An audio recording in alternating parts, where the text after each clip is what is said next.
Wix Studio, the platform for agencies and enterprises to manage clients and projects with max efficiency, sharing Wix's SEO tech to help you drive growth.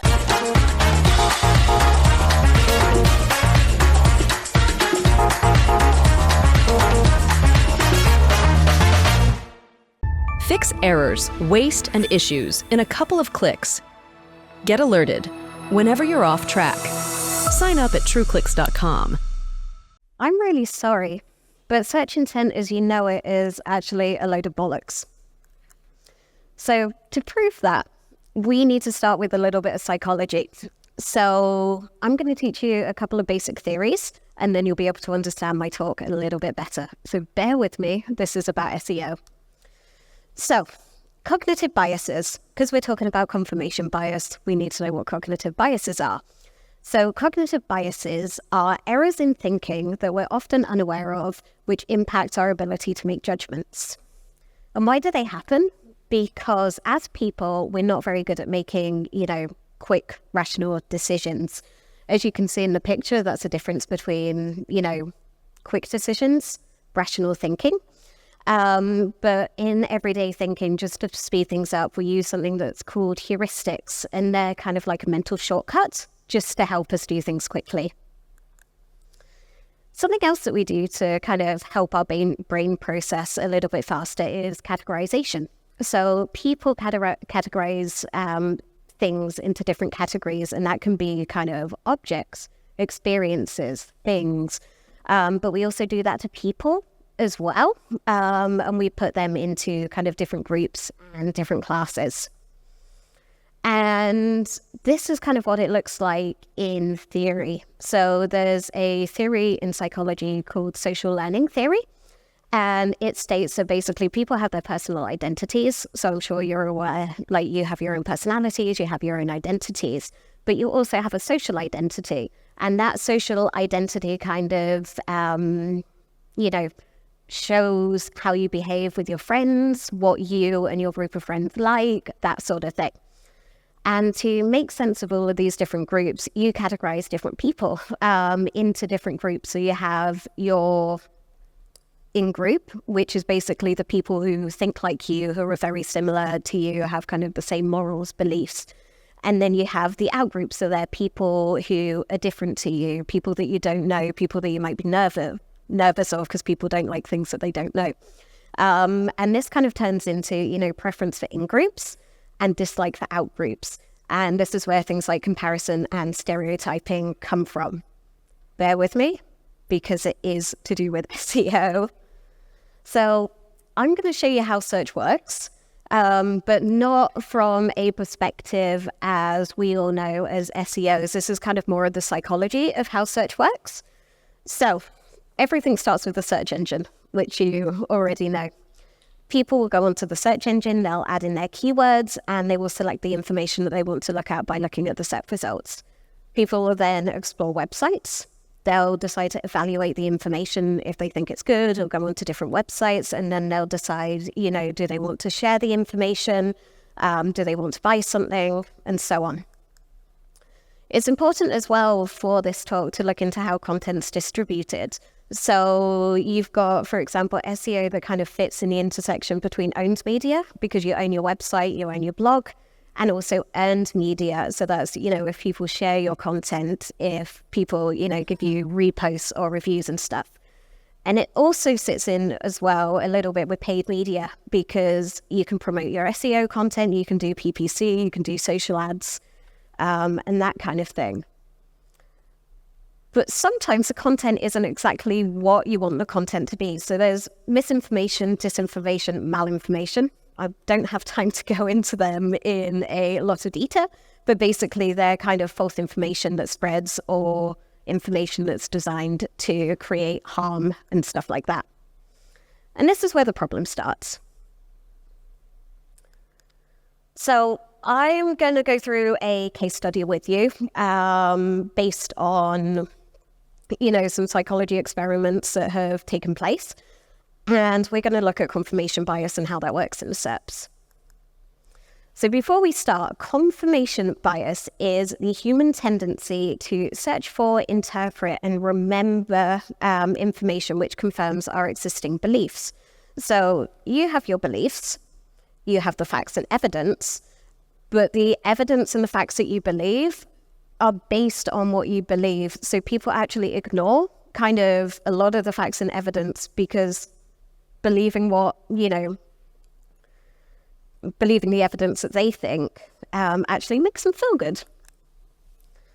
So, on to the case study. So, immunization rates are at an all-time low, and this poses a risk for unvaccinated children, but also vaccinated populations. 41% of parents looking for information about vaccines and that kind of thing use the internet and use Google search or other search engines to do that.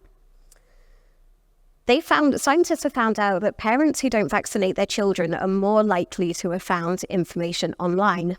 And they've also found that people's vax scores, so that's a score that medical people use to kind of guess, well, I wouldn't say guess, but you know what I mean, how likely people are to get vaccinated or vaccinate their children, and online information actually impacts that. So we have a bit of a problem. So we looked earlier about, how search works. So in a psychology point of view, people go to the search engines, but because of confirmation bias, people are not actually looking to evaluate, navigational, informational stuff. People are actually selecting information that relates to their personal goals and value.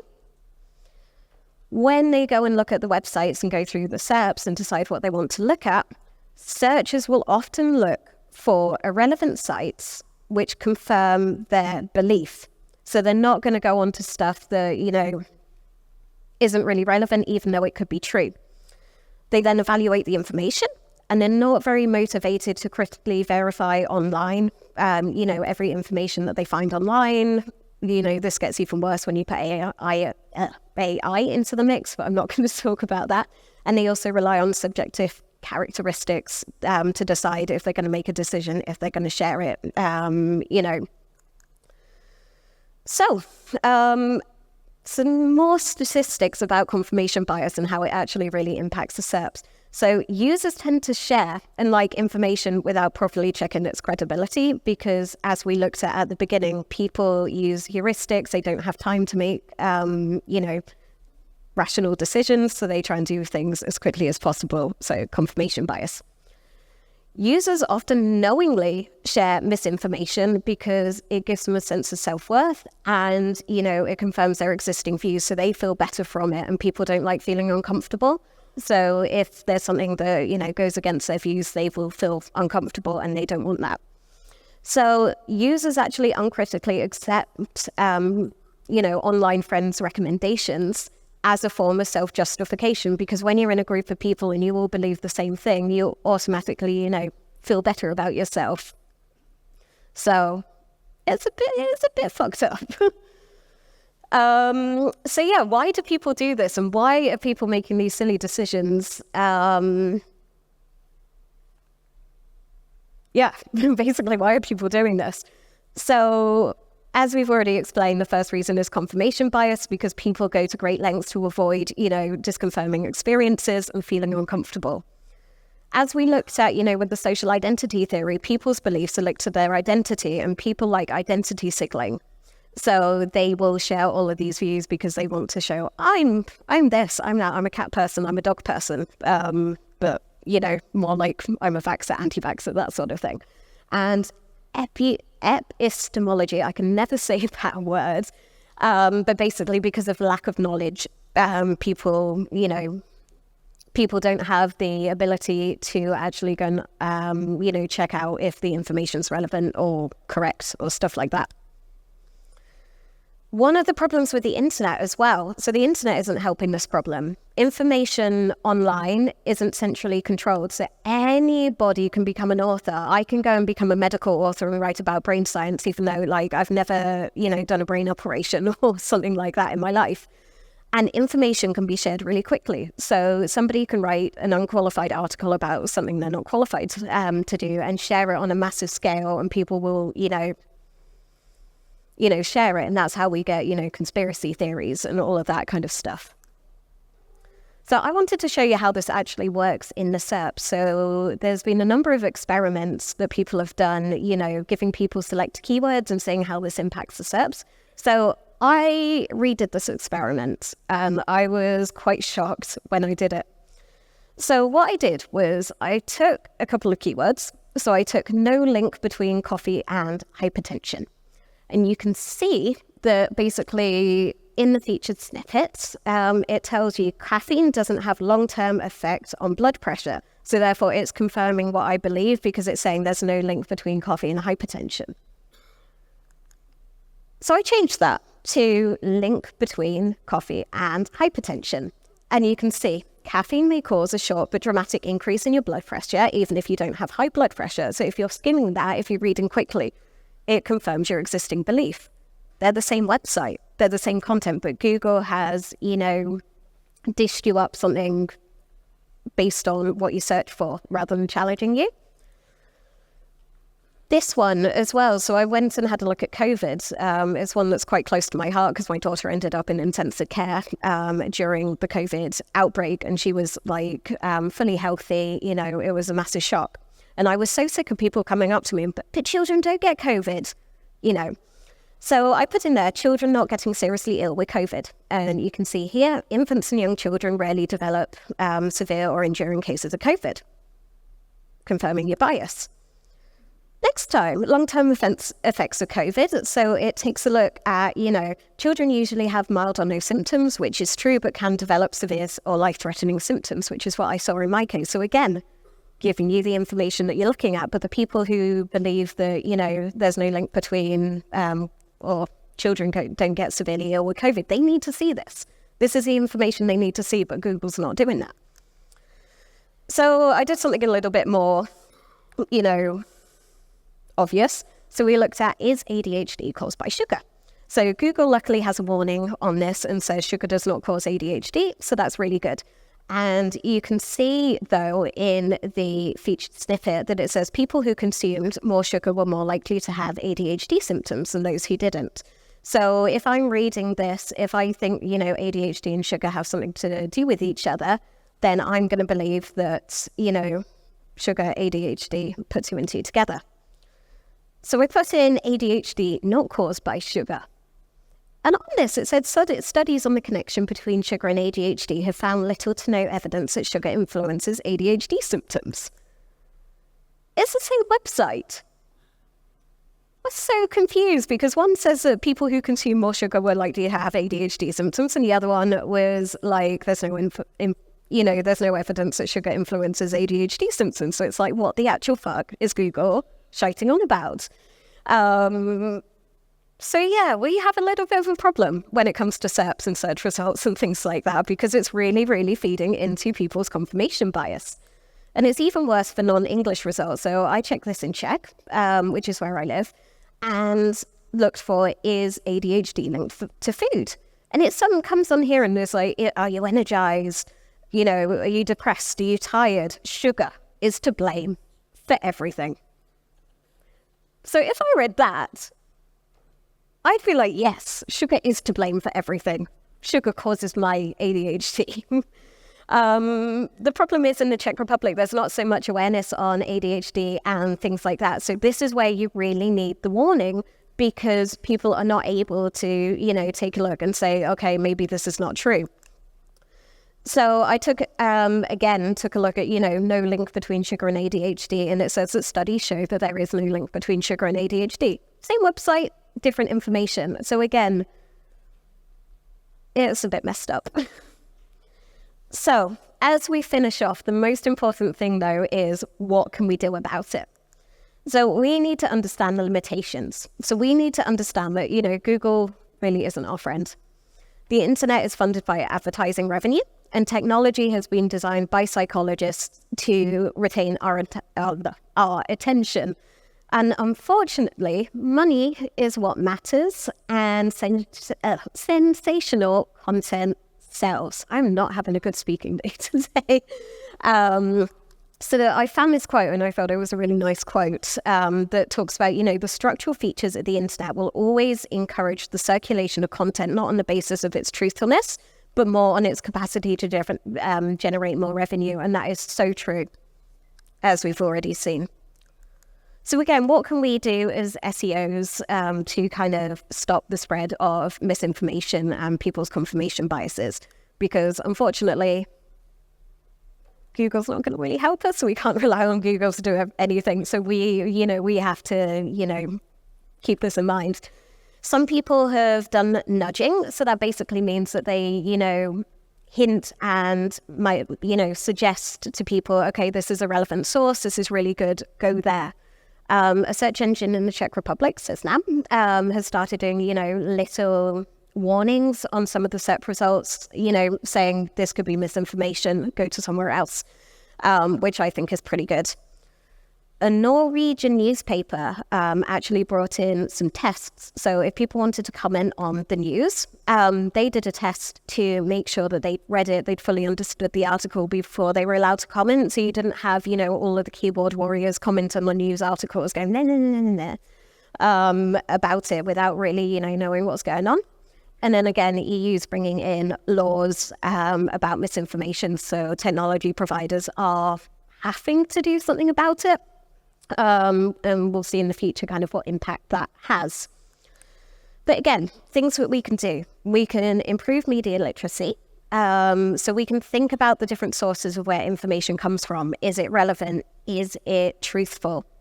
Is this a reputable source? We need to be aware of bias. So I've just talked about confirmation bias. You need to be aware that it happens.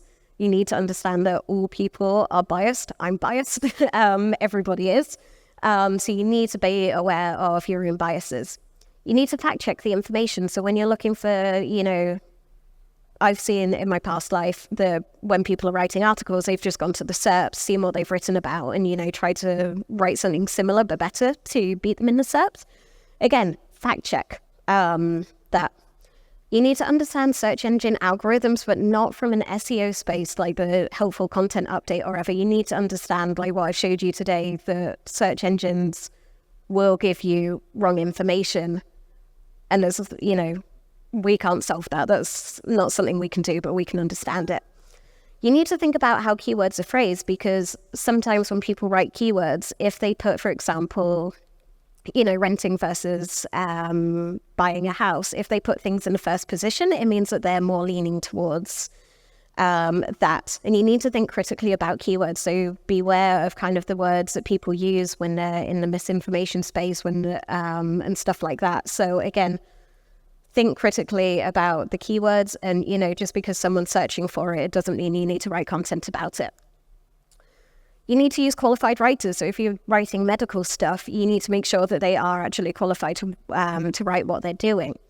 Mass producing content using AI, again, doesn't really help because we're just feeding it into, the information that Google has and the information that Google can throw up and the information, that comes up in these biased SERP results.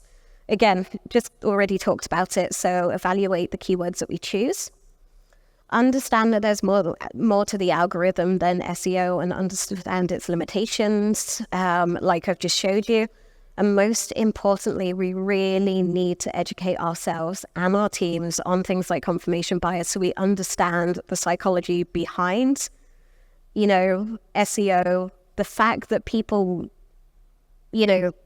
want to confirm their own biases, and that's all they want to do when they go on the search and things like that. And yeah, that'll really help you.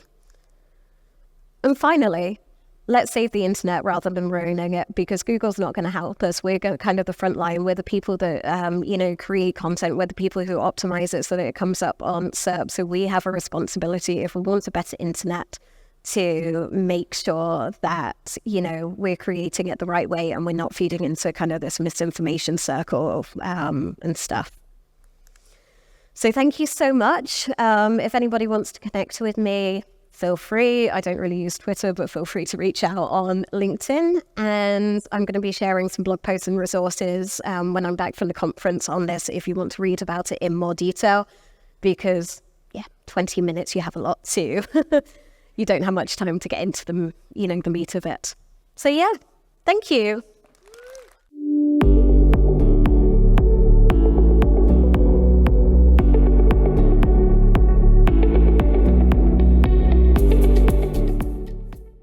Monthly reporting making you want to shove sharp things up your nose? Try Dragon Metrics, the all-in-one SEO software with mind-blowing reporting tools.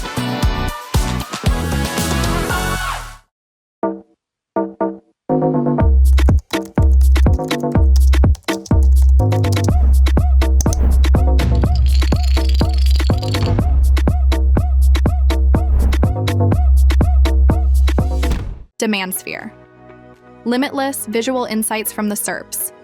Unlimited dashboards and users. Easy to use and easy to scale your growth to new levels.